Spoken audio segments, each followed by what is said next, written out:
Hi mga kawika! Ako nga pala si Charmy Arnado at welcome sa Wikang Buhay.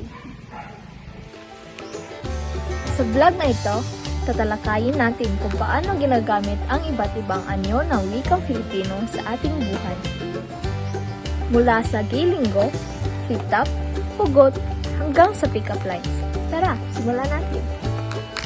Isa pa sa sikat na sitwasyong pagwika ay ang flip-top. Dito na ipapakita ang kakayahan ng Filipino sa pagtutugma at pagpapahayag ng mga salita.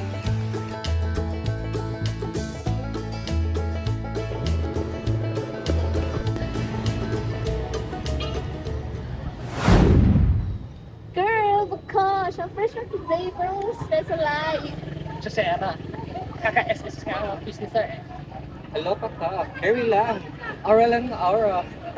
Ang narinig natin ay mga salita mula sa gilinggo.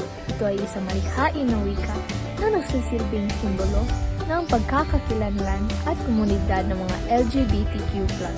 Ngayon, ginagamit na rin ito ng maraming kabataan sa pang-araw-araw na usapan.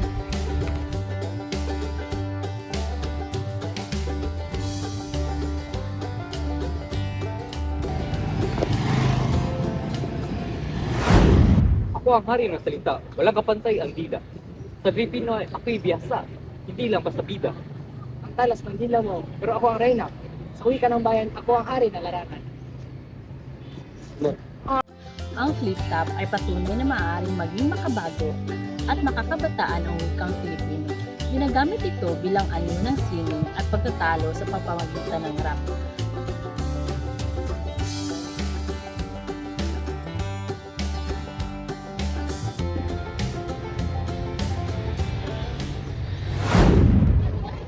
Ang pag-ibig ay parang gamot.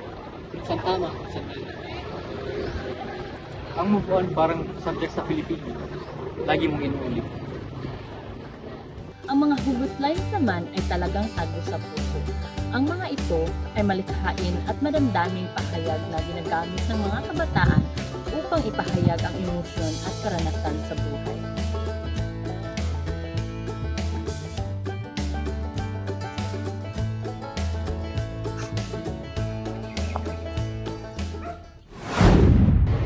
Subject ka ba?